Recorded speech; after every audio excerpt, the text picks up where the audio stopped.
Welcome to the Agent of Wealth podcast with Marc Bautis from Bautis Financial. In this podcast, Marc helps guide you towards financial freedom, ensure you never run out of money, and create a balance in life that prioritizes what is most important to you. Join us for this journey as Marc draws from years of expertise and guest experts to solve the multiple wealth building challenges involved in your financial life.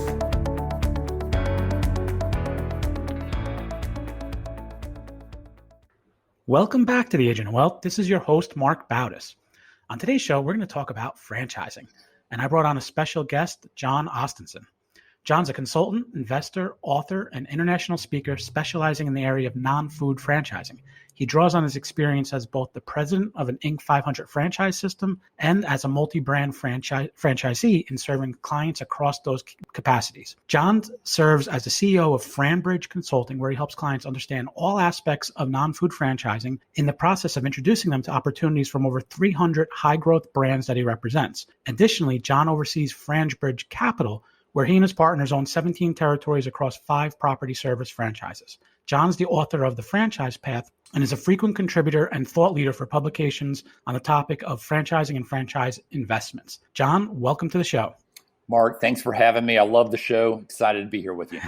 Great. So I'm excited to talk about franchises. We've had some recent episodes about alternative investments and also some about entrepreneurship, business ownership, and franchises seem like they could fit well under both of those categories. So can you kind of give us the high-level overview of what's going on in the franchising world right now? Yeah, absolutely. And again, thanks for having me, Marc. You know, what we're seeing out there in the market is really just incredible interest in franchising and business ownership. And, you know, franchising is not right for everyone, but for a lot of people, there are aspects of franchising that allow it to be the better path towards business ownership. And now I think coming out of COVID too, a lot of people are looking to scratch that entrepreneurial itch. They want a more sense of control in their life and, you know, feel like maybe now's the best time to make that happen. So, I mean, year to date, you know, our placements are up over 50% from last year, where we're placing a potential buyer into a franchise system.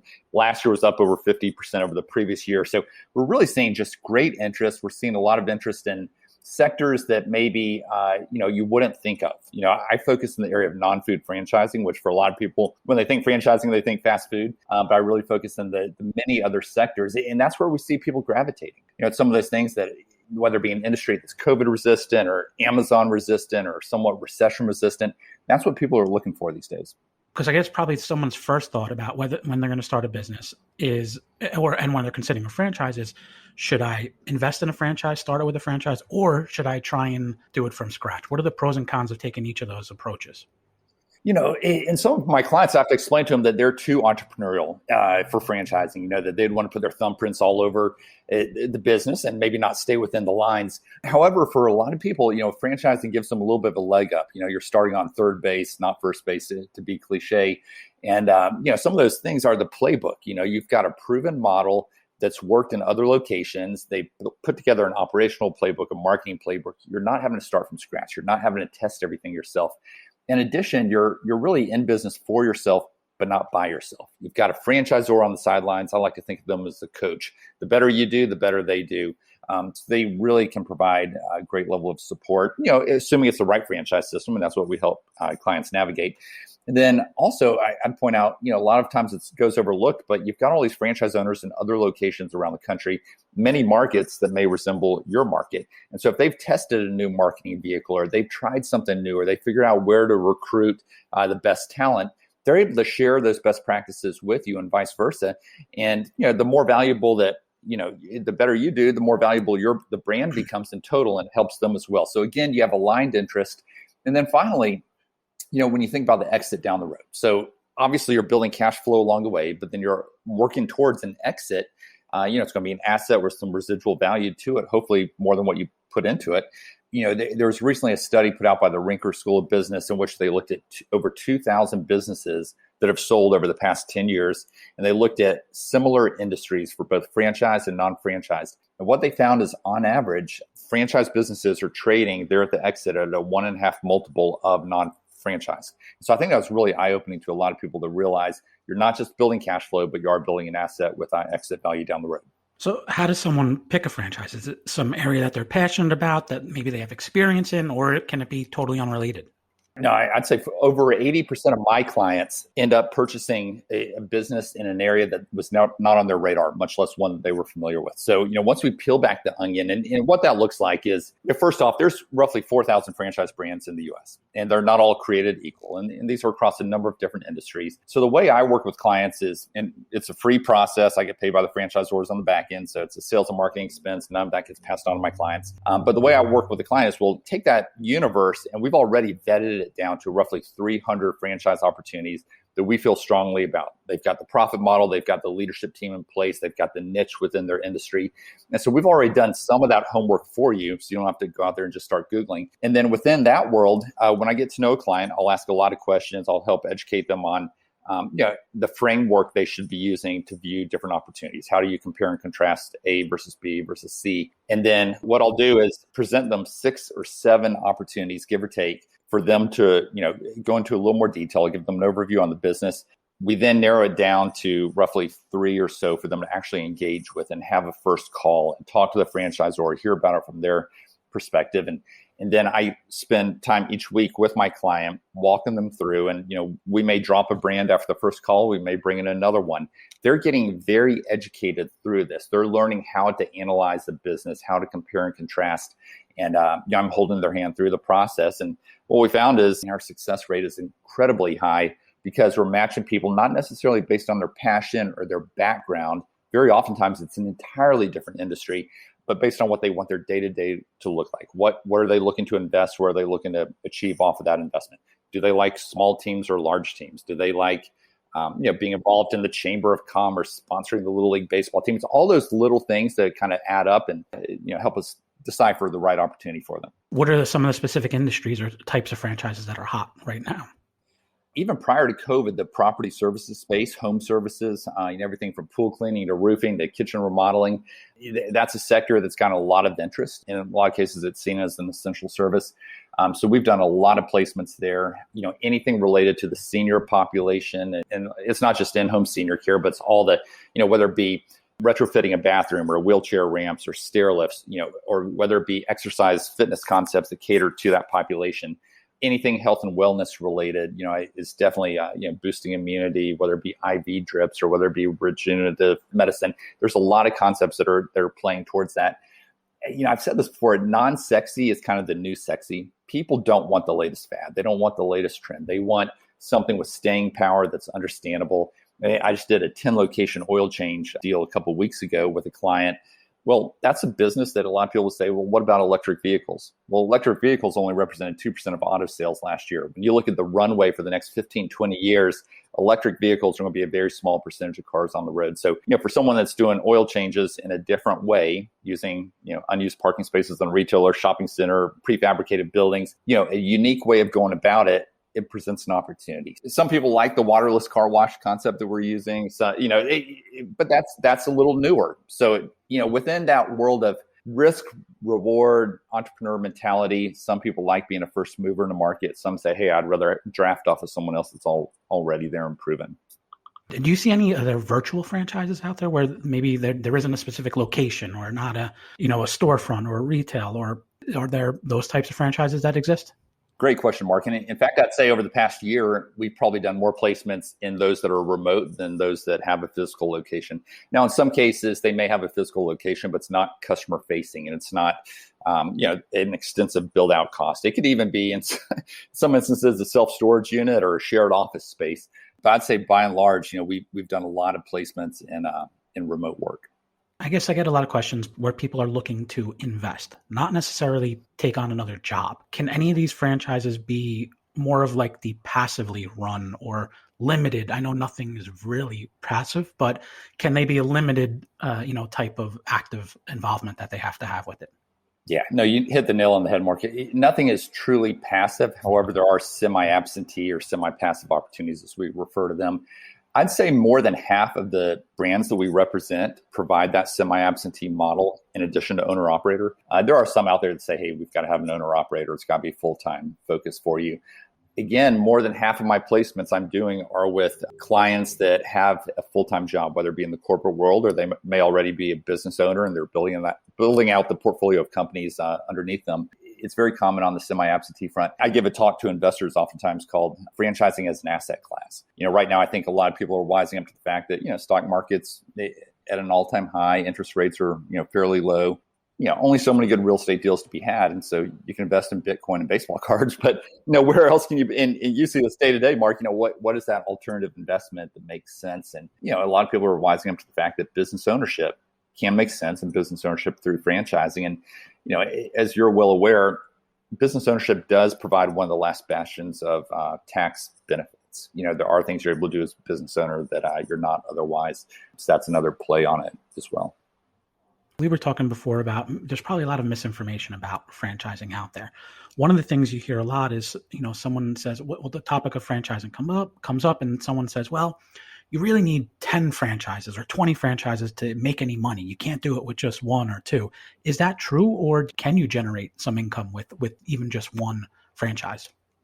It depends on the franchise, obviously. And the great thing about franchising is when you go through the process, the goal for us is to make it as eyes wide open for you stepping in as possible. So, what that looks like is every franchise system has what's called an FDD, or franchise disclosure document. It's got 23 items within that. One of them is the item 7, which is your all-in investment cost. Another is your item 19, which is the financial representation that the franchisor is making. And franchising is regulated by the Federal Trade Commission. So they have to cross their T's, dot their I's, what they put out there in their FDD. And so you're able to see in that item 19 how other franchise owners are operating in similar type markets around the country, or in some cases around the world. In addition to that, you're able to do what we call validation, where you're able to talk to other franchise owners prior to you signing up and joining. And they're able to share as an open book. They can open up their books to you. They can tell you what kind of support they get from the franchisor, what their ramp up was like. So again, it's these data inputs you have that give you much more education versus the back of the napkin envelope. So anyway, that's kind of a long way to get back to your original question, which is, do you have to have 10 of them? You should know that going in as to what that financial profile can be in your market. Nothing's given, but it definitely does de-risk that proposition when you're looking at it from an ROI standpoint. And so depending on the business, if people always say Subway, with franchising, well, you probably do need quite a few Subways because they're only kicking off 50,000 or so per location on the bottom line. But, you look at some of these other businesses that I represent, you can potentially do $500,000 with one location. When I say that, I'm talking about EBITDA on the bottom line. So what I find is a lot of times it is eye-opening to people, especially when you think about some of those concepts that may not require a brick and mortar location. You're able to get all in. Oftentimes, I'd say most of the placements we do are around 150, 200,000. And that may even include 3 territories defined by population or addressable businesses or households with income of XYZ, depending on what the key metric is for that business. And so oftentimes with 1 or 2 or 3 territories or locations, you're able to get in for close to 200,000, and there are different ways to fund that, which I'm sure we'll talk about in a minute. And you're able to generate returns, based on the item 19s again, of oftentimes 500,000 in top line revenue per location, oftentimes with an EBITDA of 20 to 30%. That's not the case in every one. I see some that are north of 30. I see some that are closer to 15%. However, let's say just 20%. Well, that's $100,000 coming back to you. Very quickly, you get to that point of, break even, if you will, and then it's just cash flow and beyond that. So I do find that once people think about it from a IRR or ROI standpoint on that initial investment, the light bulb goes on and they get pretty excited about the return potential of that business.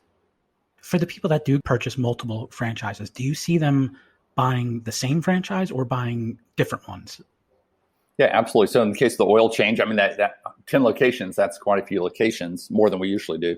But in their case, they own a flooring business and they own a property management business already. And so for them, this was a total diversification play. I've got a client in Columbia, South Carolina. He's the largest franchise owner of 2 Men in a Truck franchise system.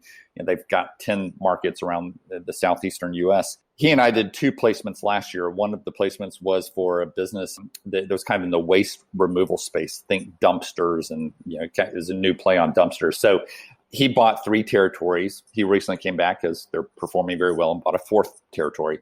He and I did a deal back in the fall for a driveway repair franchise, which actually I'm an investor in myself. I love this little business, but it's a driveway franchise, the only national player in that space, and it's got some unique characteristics to it.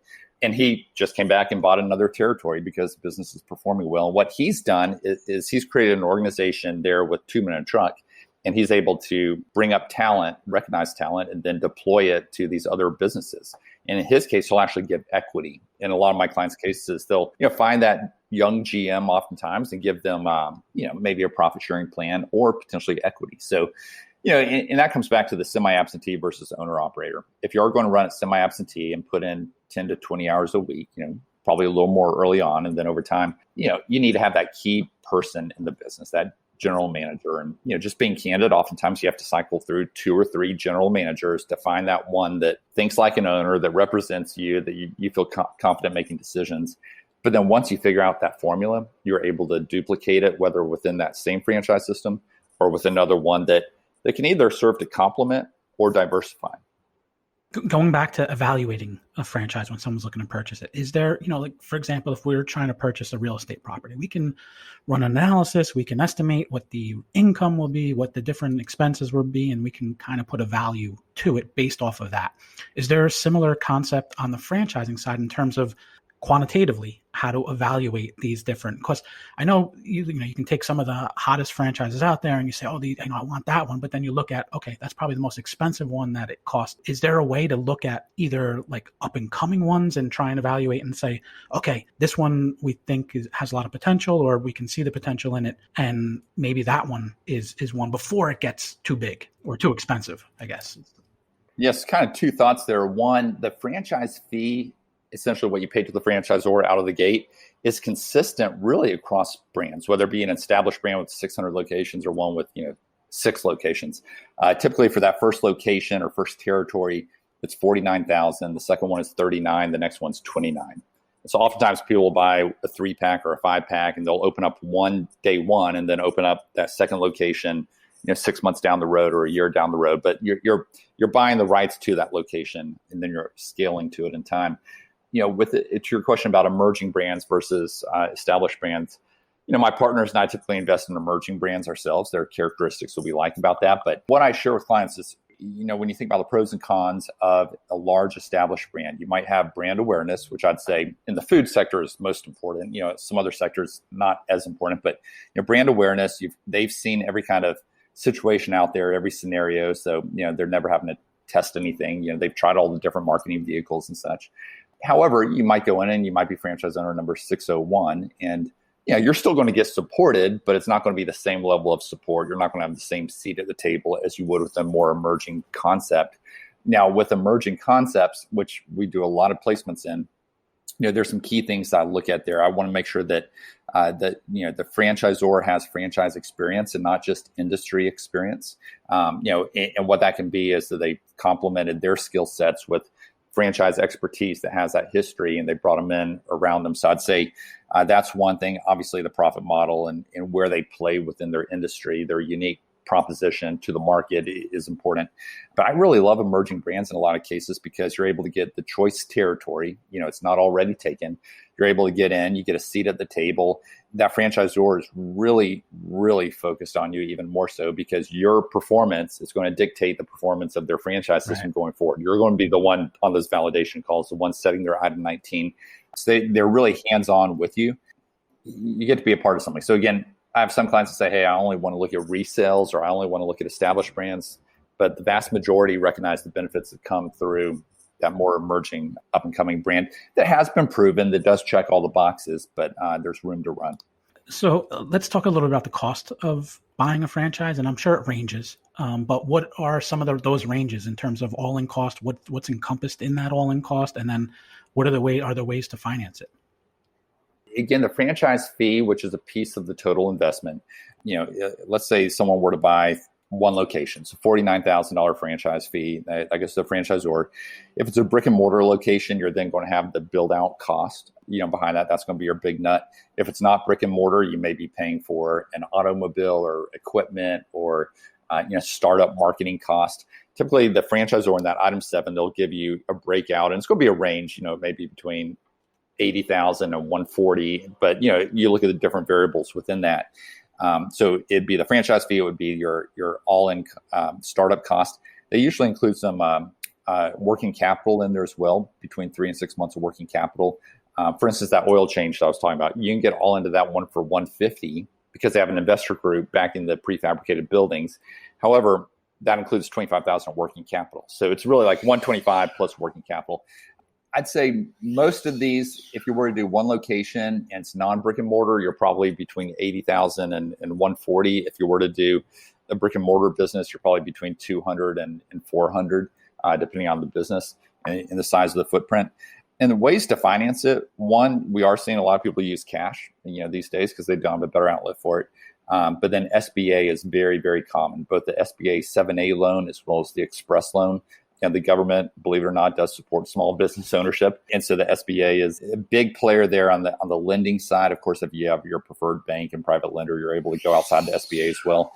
And then a lot of people will use their retirement funds. They'll use what we call a ROBS program. And we've got some great partners that take clients through this process. And with the ROBS program, as you're probably aware of, you're able to set your business up as a C Corp and then tap into your retirement with having to take actual, without those distributions being impacted by taxes. There's some favorable, non-penalized ways to go about it.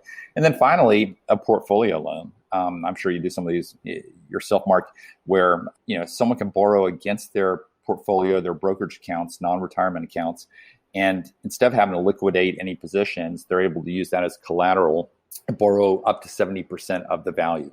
And right now, based on where LIBOR is, you're able to do that as low as 2%, depending on the amount.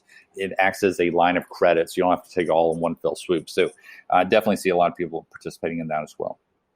Where do you see things go wrong? Do you ever, talk to someone, consult with someone, and then say, I don't think franchising is right for you? And why would that be the case? I do. And, very oftentimes, depending on what they're looking for, if they're looking at what role they're looking to have in the business, what their degree of entrepreneurship is, most franchisors will allow franchisees to do some testing, to try new things, as long as you're not out there, really messing up the brand, or, as long as you're staying within those wide guardrails. But some of my clients, I'm a member of the Entrepreneurs Organization. Within that group, you have a lot of current business owners that built their own businesses.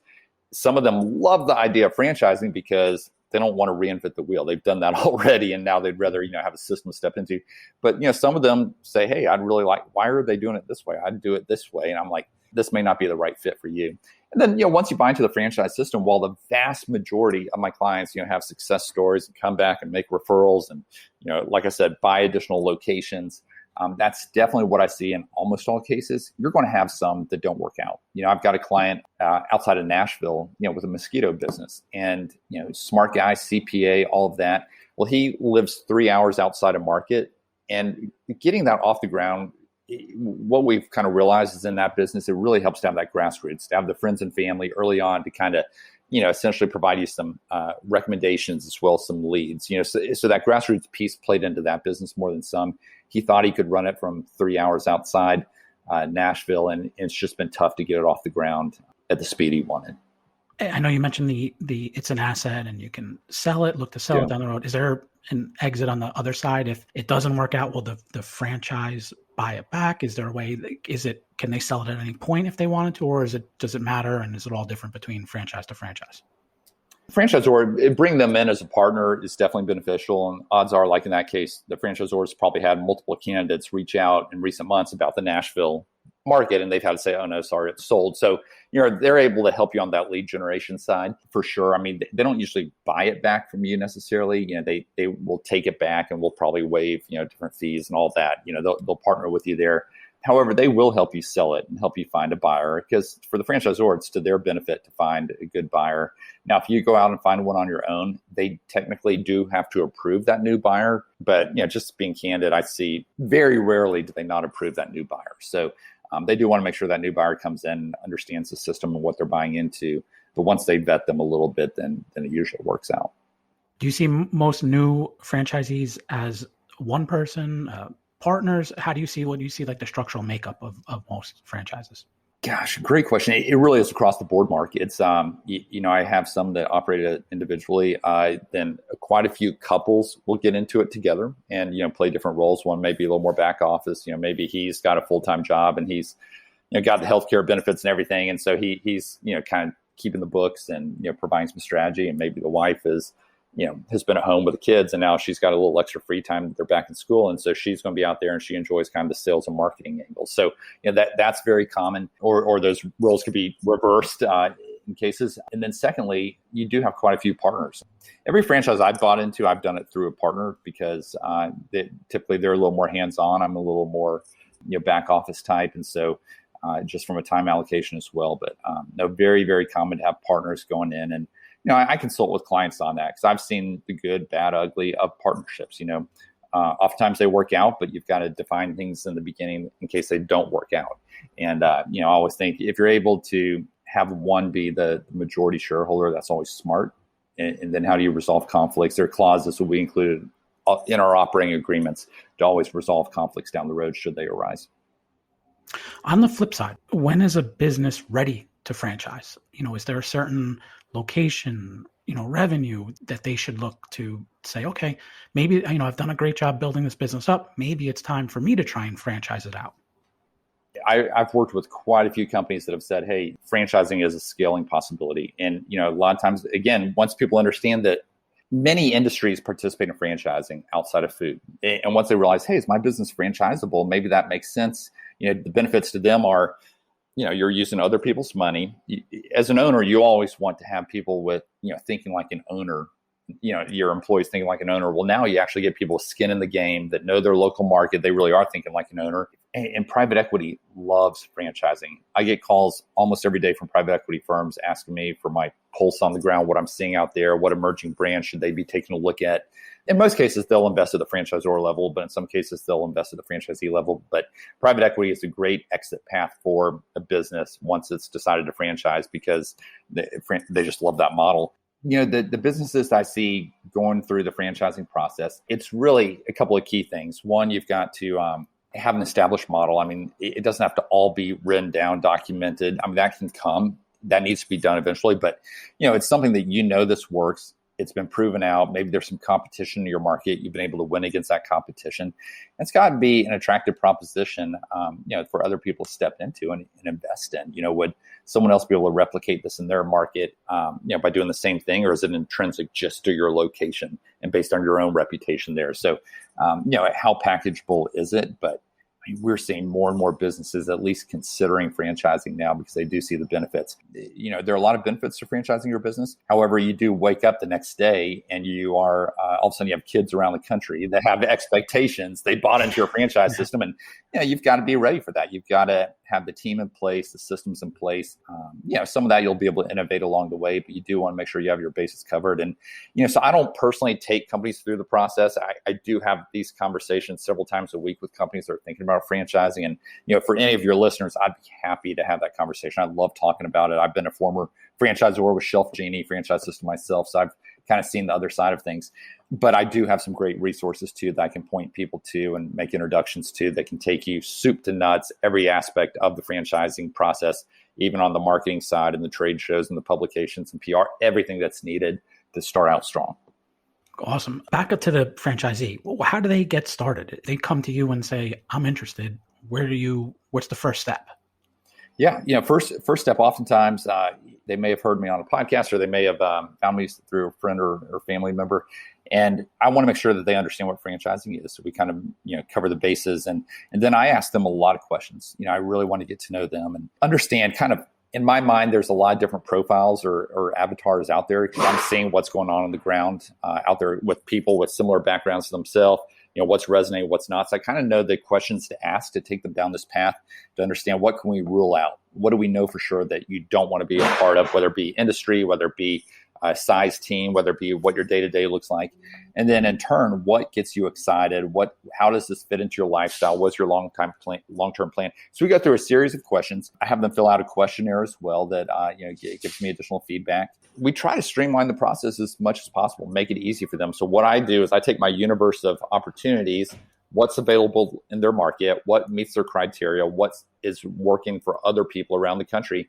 And then I'll take them through a webinar in which, we'll do a screen share, look at the websites for these different opportunities, typically 5, 6, 7 opportunities. We'll walk through. I'll give them, the financial overview, kind of what the day in the life looks like. We'll talk through each one, and then they'll narrow it down to 2, 3, or 4 to actually engage with and have a conversation. So I'll set up that initial call with the franchisor, hear about it from their perspective, then decide, do you want to have a second call or do you not? Through that process, the franchisor will take them through an introduction, typically unit economics, where they get into the financials. They take them through the FDD, different highlights there, as well as all the marketing. They get them talking to other franchise owners in the system through what we call validation.